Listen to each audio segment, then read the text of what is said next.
Hello, everyone. I am Li Ying from number 3 Vocational Technical School of Nanning. Welcome to this mini lecture. Today, we will learn about computer network penetration and anti-penetration. First, let's review what we learned in the last lesson.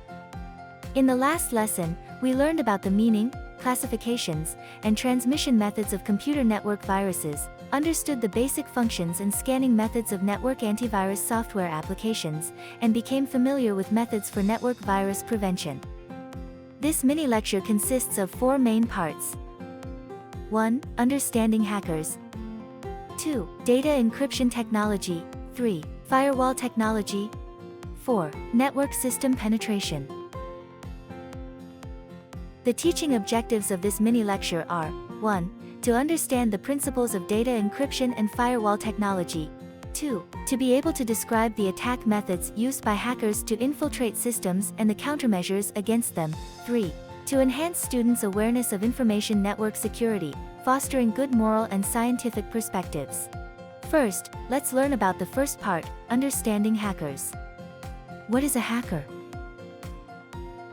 A hacker is someone who logs into another person's network server or even a single computer connected to the network without permission, using technical means to perform unauthorized operations on the network.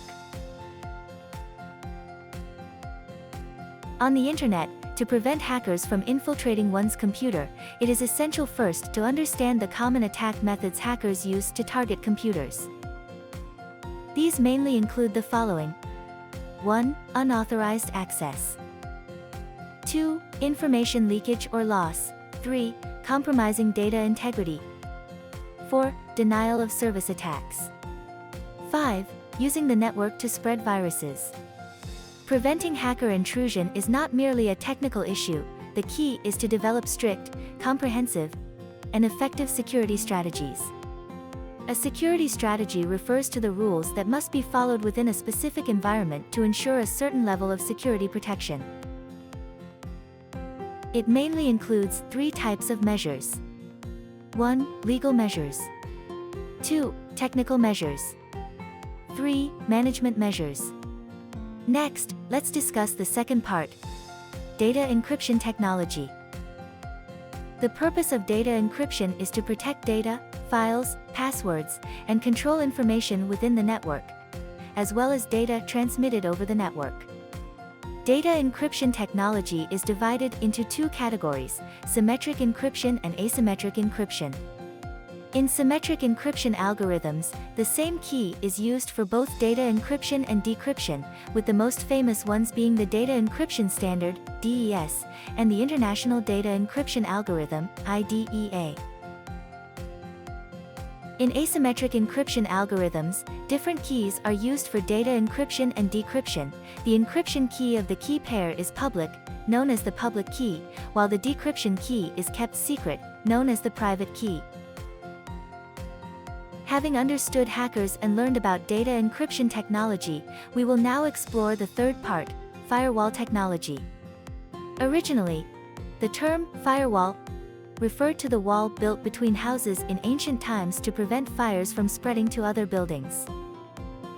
The firewall discussed here, however, does not refer to a physical structure but rather a defensive system that isolates the local network from external networks. The principle is the same, to prevent disasters from spreading. A firewall is a system or group of systems that enhances the security of an organization's internal network, allowing only authorized data to pass through, and must be impervious to infiltration itself. Let's take a closer look at firewalls in computers. A firewall is a barrier set up between a protected network and an external network to prevent unpredictable and potentially damaging intrusions. It is a combination of various software, hardware components. Logically, a firewall is a separator, a restrictor, an analyzer that effectively monitors any activity between the internal network and the internet, ensuring the security of the internal network. On the internet, a firewall is a very effective network security model. It can isolate the connection between risk areas, i.e., the internet or networks with certain risks, and secure areas, local area networks, without hindering people's access to risk areas. Therefore, it is generally connected between the core switch and the external network.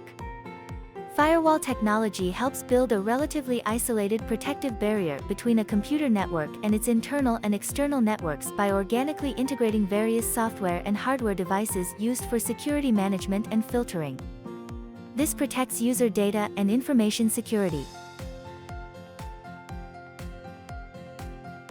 Its basic functions are shown in the table below.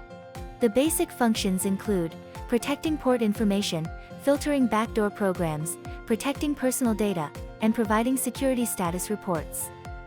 The types of firewalls are 1. Packet filtering technology.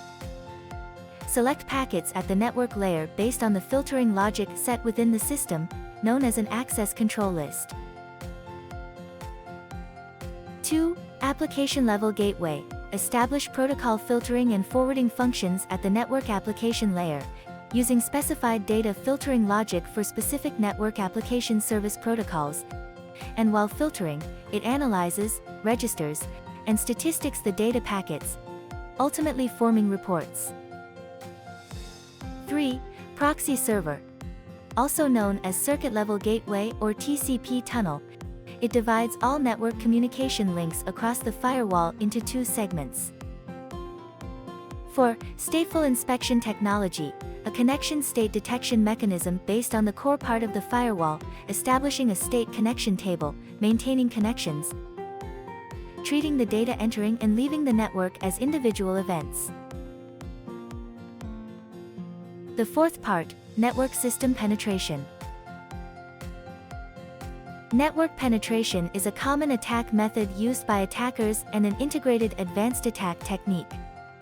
It is also a subject of study for security professionals, who often refer to it as penetration testing. That's all for the mini lecture today. Next, we will summarize this lesson. In this lesson, we learned about hackers, mastered the attack methods and countermeasures against hacker intrusion, and understood the principles of data encryption and firewall technology. Finally, to reinforce our learning, I've prepared some exercises for you. I hope you will complete them diligently to internalize the knowledge we've covered. This concludes the mini lecture today. Thank you, everyone.